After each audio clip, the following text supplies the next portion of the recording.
This week on Wardens, conservation officers in District 1 investigate a case where they suspect a logger who won a bid to cut trees on state land harvested more timber than he should have. At this point, you're prohibited from doing any more cutting on this job.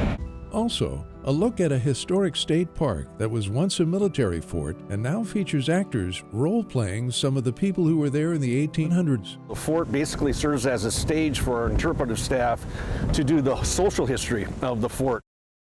Wild animals and wild places. They're more than a picture.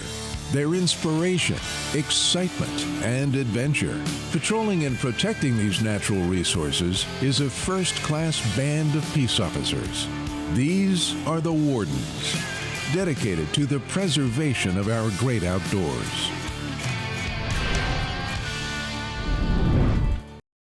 Michigan conservation officers protect the resources of the state. In that role, they are frequently seen monitoring hunters and anglers who are targeting a wide assortment of game and species of fish. The overwhelming majority of their interactions with the public do not result in citations being issued.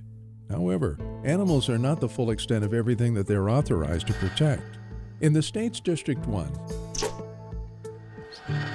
Officer Brett DeLong is one of a large team of officers who are gathered to begin a day that many of them have been anticipating for quite some time. Our hopes are today, go there, search the residence, and then search the logging site to attempt to find any of the paint that he has that have marked the trees after the fact. They intend to execute search warrants in a case where they suspect a logger has cut trees on state land illegally. CO DeLong has been working this case for more than a year. We've been on this for a year and a half, for quite some time. Special thanks to the Special Investigations Unit and the foresters because they've all put a lot of time and effort into it. But essentially what we have is the Forest Division had some suspicions on over-harvesting off their contracts, and we got together to go out and identify trees that were of high value and a cut that were supposed to be left. About 6 to 7 years ago, the same contractor had a different timber sale with this department, and in inspecting that at different times, I noticed different paint color. Well, it was orange paint, but different shade of orange, and it was different markings on the stump than I put on there. And with marking that sale myself, I know how I marked it, and it ended up different. And then after they cut it, it was much more open than what my residual basal area was destined to be when I originally marked it. What we did, went out there, we threw in screws, and we did different documentations of the trees, and overall we documented a little over 63-ish trees out there that were of high value. After the foresters did their marking out there, we did a site visit and noticed that more trees were marked, and then on top of that, several of our trees that we had identified that were supposed to be left were marked after the fact.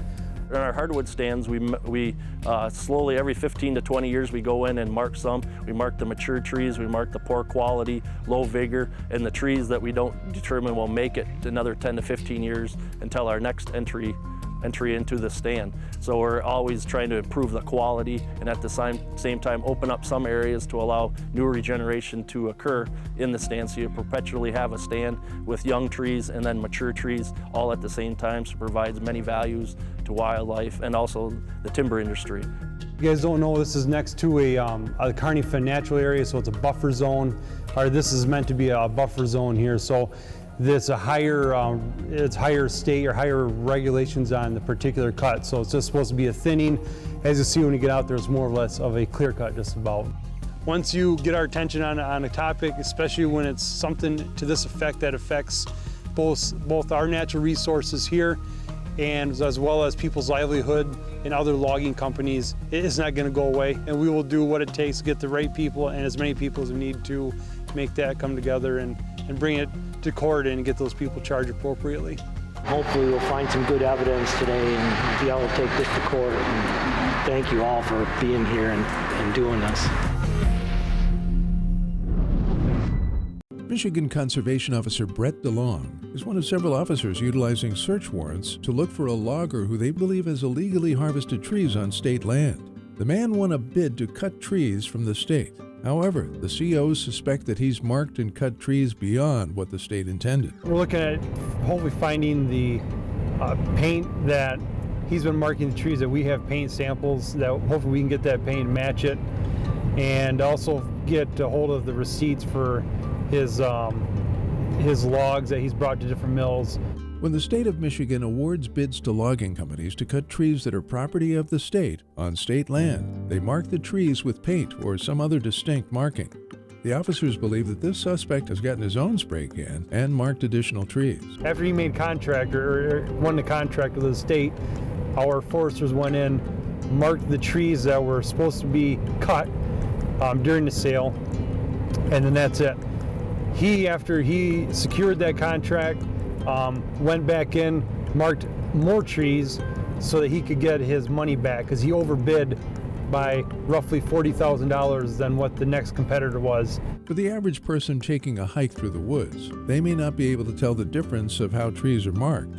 But for those who work in this industry and are experts in forestry, it's sometimes obvious when something questionable is occurring. Shortly after the contractor got it, we went out there and started our efforts to track and document trees that weren't marked. And through that, our first timber sale inspection, when the contractor got started on the sale, I noticed right away that there was more paint out there than I did. It was different directions, different style of marking. I could tell, within the first 50 feet of walking in the stand that it wasn't what I'd left it as. With his primary suspect not at the job site, CO DeLong heads to the suspect's residence, which is also his place of business. Officers Mark Liedman and Jeff Dell stay at the job site to investigate the scene. There's a loaded handgun in there, inside of his lunchbox. Well, he says it's loaded. We haven't checked the chamber yet, but we want to photograph it before we remove it. COs Liedman and Dell find a handgun and cans of spray paint in one of the construction vehicles. Can I open my lunchbox? 8. Take your lunchbox. I'm sorry. Go ahead. Yes. In addition to cutting more trees than the contract stipulated, the type of extra trees that have been cut are not ones that forestry experts would have chosen, even if they wanted more of them cut. It may have a permanent impact. I mean, not only did he take out the high value trees, the ones that we left to put on some more growth to become better value, and he left us all the crappy trees that have no monetary value. They're just not good quality timber value in them. They offer other benefits, maybe some benefits to wildlife, but no timber value left in the crap trees that he left us. Because of the extensive damage done to this forest, it will likely take much longer than it should for the area to recover. That was marked 20 years ago, and it filled in to get back to what looks like behind you. So, that was cut under our normal practices. This will probably take decades to recover, and maybe never recover from. We might end up with a lot of poor quality branched out hardwood trees as a result of this, because there's too much sunlight in there.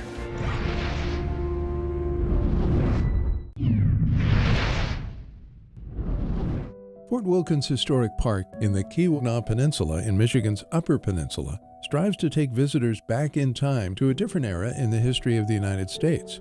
The park features interpreters who role-play assorted characters that are based on real-life people. The fort basically serves as a stage for our interpretive staff to do the social history of the fort. So we interpret the lower class through our laundress and our private, middle class through our quartermaster sergeant role, and the upper class through an officer's wife or our lieutenant. Each of the costumed role players strive to use the language of the period and convey the job, life, and experience of the characters they're portraying. Up here, you're just so far out of it, There's nothing to be guarding up here. You barely feel like a soldier most of the time. I mean, I end up with a broom more than I do with a rifle. So it can take some of the glory out of it, and you end up just sitting around getting bored. There's plenty of drinking and gambling here. It's not permitted, mind you, but it doesn't mean it don't happen. You have a bunch of men sitting around during the winter, and you lose track of things to do. Hello, I'm Kate Holmes. It's nice to meet you. I work as one of the post laundresses, and then I'm married to Private Holmes of Company K. I'm just doing some of the washing today. I've got my scrub bucket, so I got soap in here, and I got my washboard, for doing the scrubbing on, and then I got the rinse bucket. I am also responsible for special drilling of the troops. That would be sometimes the enlisted men find themselves falling behind in their drill. And when that happens, I step in and I take them aside for an hour or two of special instruction when their regular duties permit, so that they do not hold up the company when we do a full company drill on the parade ground. Fort Wilkins was built in response to the copper rush, built in 1844, basically as a police action to keep an eye on the miners and to make sure that there was no conflict between the local Ojibwe tribe and the miners and explorers that were coming up here. The actors at Fort Wilkins come from various backgrounds and have different reasons for being passionate about educating the public through role-playing. The sort of change over time is what really interests me about history. What has changed, what hasn't. So being able to talk to people about that sort of thing, like this is how we do it, and then of course I can't say, well, this is very different from how we do it now, but it's implied in that sort of exchange. I've always been interested in history. I used to go to Civil War reenactments and take part in that. And what I like about working as an interpreter is you get to include people in something you're passionate about, because they begin to feel like they're a part of the story, or feel like they're a part of the site. They walk in, and I've had people be like, oh, we're walking back in time. It's always interesting because some people tell me, oh, you've been sent forward in time, yet you're walking around all the period buildings. I would argue that it's the other way around. A lot of just learning how to engage with people, and different kinds of people have different expectations coming into the fort, and I guess what my purpose is. Some people are more interested in watching me do the laundry or asking questions or just tell me your life story. I recently graduated from Albion College. I am an education major. I go to Northern Michigan University over in Marquette. There's a program called the Future Historians that does a similar first-person reenacting here at the fort. So I was a part of that group for, I think, 9 years. You do every month there's a local history meeting, and then in the summer there's several different 3-day workshops, which is up here, in costume. So I did that for, 9 years. And so the whole time I was doing that, I was like, I want to be one of the adult role players. I want to be one of the adult role players. And well, here I am. The effort to create a living history is a passion for everyone involved at Fort Wilkins Historic State Park, and is generally well received by the approximately 150,000 visitors that the park has each year. The best groups I have come in are parents and their children, and the parents prompt them to ask questions, and then the kids almost think that it's absolutely real, and they approach it as such.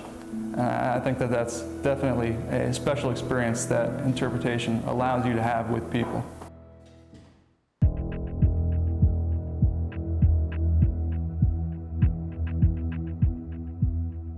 Michigan Conservation Officer Brett DeLong is one of several officers investigating a suspect who they believe is cutting more trees than he is allowed after winning a bid to harvest timber on state land. The officers in the DNR's Law Division, as well as state experts from the Forest Resources Division, were leery of this lumber contract from the get-go because the bid was significantly higher than other bids for this job. CO DeLong began his work on this day by going to the job site where he guessed the primary suspect would be. After not finding him there, he went to the suspect's home. He didn't find the suspect there either, but did find an acquaintance of the primary suspect. He also found some evidence for which he was looking. We're actually leaving the suspect's residence to go to the job site. Just found he's going to make contact with him. He's going to be there shortly. A quick look at the residence, and one of the vehicles there actually identified a few of the items that we're looking for that he used to do the marking on the timber marking. And as in the picture here, I identify that the board and a backpack and gloves with the orange paint on them looked like they appeared to be in the vehicle back there. We haven't had to open it up to search it yet, but a quick view shows that it's there. When he arrives back at the job site, Officer DeLong finds Sergeant Ryan Aho and other members of the DNR's Law Enforcement Division talking to the primary suspect. Once we figure this out, we get some and the foresters do their job, they figure out what's going on. Then it's going to be, you know, people way above my pay grade that are going to make a decision as to how to handle it. So, but at this point, you're prohibited from doing any more cutting on this job. Sergeant Ryan Aho and Officers Brett DeLong, Mark Liebman, and Jeff Dell, as well as many other members of both the DNR's Law Enforcement Division and Forestry Resources Division, are working a case where they suspect the logger has overcut a forest of state land for which he won a bid to cut trees. While searching for evidence at both the job site and the place of business, the team of investigators has found some evidence for which they were looking. Eventually, they also find the lead suspect. Some members of the team talk with him about what they're doing on this particular day and give him the paperwork involved with the case. Things on my end are tough. I got a back situation going on right now that I got an implant in my back. And, things are not very good. Yeah, well, no, I can sympathize with that, and that's, you know, like I said, that's warrant on marking too many trees. I mean, yeah.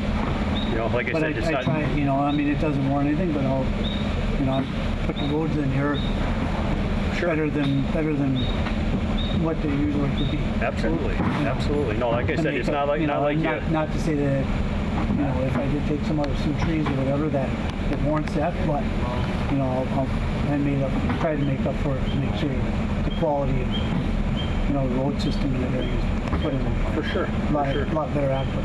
Okay. You know. Well, like I said, I appreciate this part right here. I got about $5,000 stuck into this part already. Oh, really? Yeah. The logger shares with the officers that he has been dealing with an injury and that he feels that he has helped to improve the condition of the roads that he and his logging crew have been utilizing on the job site. Like I say, it just comes down to economics, you know, and everybody's got to, you know, you got to put food on your table, pay your guys, and put them in the rig. So, well, very good, sir. I appreciate it. Thank you very much.